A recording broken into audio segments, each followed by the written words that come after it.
What's going on, guys? My name is Nick and welcome back to Olsen Auto. If you're new to the channel or you haven't seen my content before, this is what I do. I make, build, race and ride custom motorcycles, work on my cars, my Honda Prelude, soon to be working on my Trans Am, hopefully once winter's over.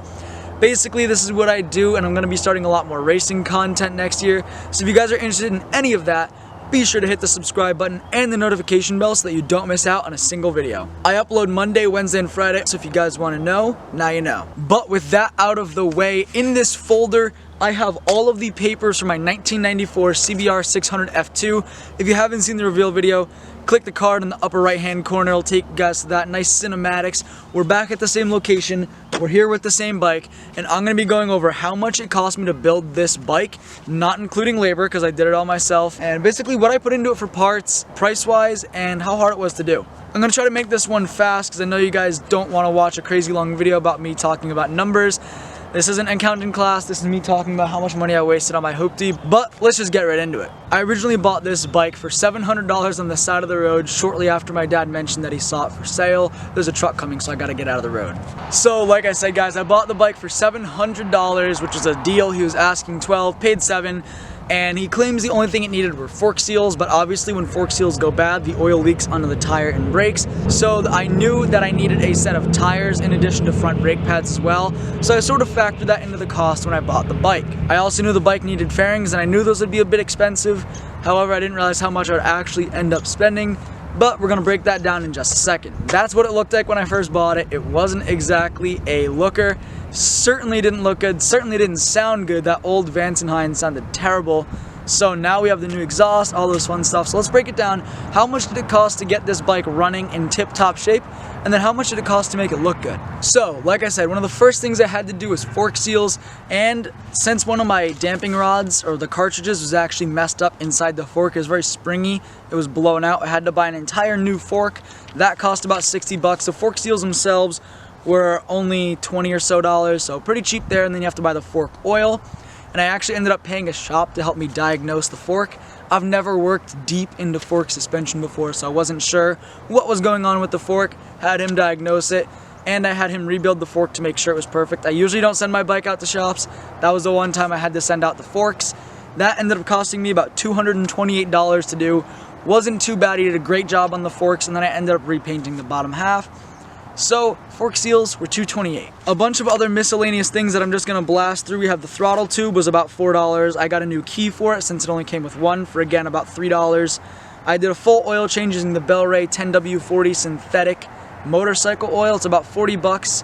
And then I also had to get the filter, so it was about 40 for the oil change, including the oil and filter. Spark plugs, I only run NGK Iridium plugs. They're ungappable, they come gapped. They're the best, hottest burning plugs you can run. They're about $10 a piece on a 4-cylinder bike. It's about 40 bucks for the spark plugs. I run them on all my bikes, always have, and I always will. I had to do a carb rebuild because it was a bunch of old seals that I let sit for a while. They ended up going bad. Replaced all the jets. It was about a $37 carb rebuild. I ended up doing the neck bearings, which ran me about $35, and then I did both the front and rear wheel bearings, which ended up being about $64. Again, since I did the fork seals, I had to grab a new front tire, but I decided to put both tires on because I don't want mismatched tires. That ended up being a hair under $300, coming in at $293 for the Dunlop Sport Max. The brake pads cost me about $67. I bought a bunch of miscellaneous hardware that I was missing. That totals around $43 to $44. I had to buy new throttle cables because the old one was sticking and kept getting stuck. That was about 40 bucks for both. For general maintenance, I put about $900.50. The numbers I gave you originally were all rounded up by the nearest dollar. So it was about $900 plus $700 to make the bike actually run. $700 was the purchase price, $900 in maintenance, $1,600 bucks, and it still looked like trash. So now I'm gonna get into how I made this bike look good. I'm not including paint costs for the wheels and the forks and the frame, just because, and the triple tree, because that didn't really end up costing that much. It was pretty cheap Krylon paint and primer paint. It's actually the better spray paint you can buy, but it's still less than 20 bucks for all of it, so I'm not really gonna include it. Alright, so now we're gonna bust into all the fun stuff, the big expensive stuff. We're gonna start off with the fairings, the obvious, the brand new custom painted fairings. Those ran me about $455, including this plastic mudguard on the rear wheel. Now the rear wheel didn't have this and it doesn't come with the fairing kit, so that was about a $45 piece that I had to ship in from the UK. The fairings themselves, all of these blue and yellow pieces, ended up being about $410 shipped, which is a pretty good deal for a set of F2 fairings. I bought those on DHgate, so if you guys are looking for fairings, make sure you find a reputable dealer on DHgate and you'll be sure to get your money's worth. Now of course, you have to get the fairing hardware. That was about $17 for the kit. The seat cover here that I ended up reupholstering myself was about $33. The gauge cluster I bought, which was brand new until brake clean got oversprayed on it, was about $90 shipped. Now the reason I got the new gauge cluster is because my old one had a few cracks in it. It was oversprayed. It was just really messed up. The mounting points were busted and it just wasn't worth trying to save. I bought these sweet eBay aluminum foot pegs for about $18 as well. My custom blinker delete tail light, which actually has an included blinker in the tail light, and it's LED and it's smoked, which looks amazing with the rest of the bike. That was about $46.57. The grips and levers to match the rest of the fairing kit and the bolt kit, of course, that ran me about 30 bucks. The exhaust, which is my favorite piece, the creme de la creme of the CBR600 F2 build, the full Delcovic headers all the way back, stainless steel and carbon fiber exhaust, that ran me $508.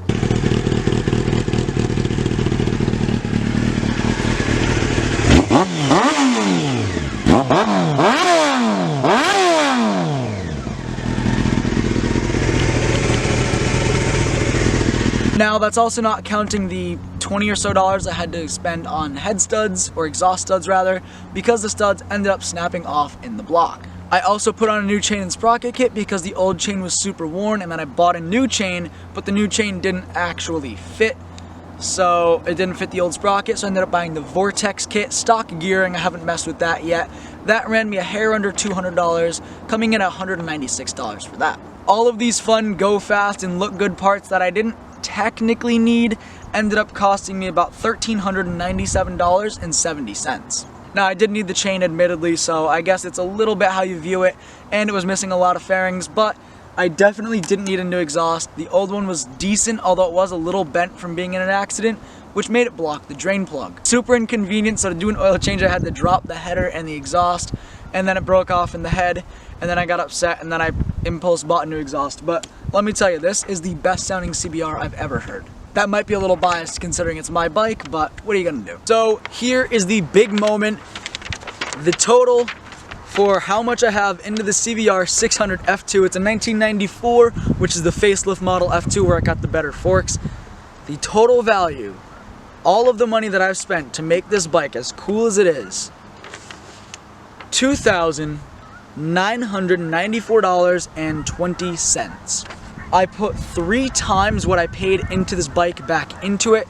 Paid $700, put $2,300 into it. Do some quick math.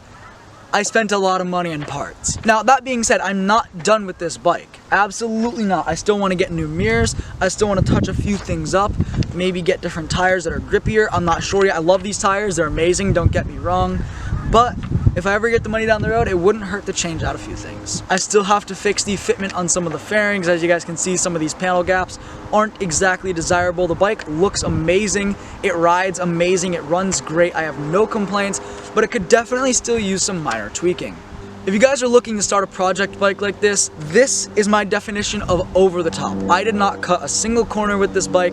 I did absolutely everything I could to make sure it was perfect and it was exactly how I wanted, and I did just that. I could have gotten by with patching together the old fairing kit with maybe some fiberglass glue and fiberglass reinforcement. Probably could have bought some used secondhand fairings, pieced it together and spray painted it. It would have worked fine. They're not structural. All it does is help direct air, so you wouldn't have really noticed them missing. I didn't have to replace the gauge cluster. I didn't have to replace the tail light. All the lights worked on it before. I didn't have to do the seat cover, although it was ripped. I didn't have to do it to ride the bike. I didn't have to do spark plugs. There's a lot of things I did here that are extra. And if you guys are looking to start a project bike like this, you have to first set a goal. You have to know where you want to go with it, because I set my goal for the moon with this bike and I landed amongst the stars. Absolutely no complaints with how it came out. Again, minor tweaks, but for how much I have into it, I could have either bought this as it sits right now, all custom, everything how I want it, or I could have bought a CBR300 brand new. It would be like one model year older, and I'm really glad that I went with this bike. That classic 90s vintage look with the sound of a naturally aspirated carbureted 600cc bike is absolutely orgasmic. What do you guys have for project bikes? Have you dumped more into them than you should have? Be sure to comment down below, let me know what you guys are working on. That being said, I want to thank you guys so much for watching this video. If you liked it, I know it was a bit different, more of a breakdown, be sure to hit that like button, subscribe and hit the notification bell if you're new and you want to watch more content like this. But thank you guys so much for watching, and I'll see you in the next one.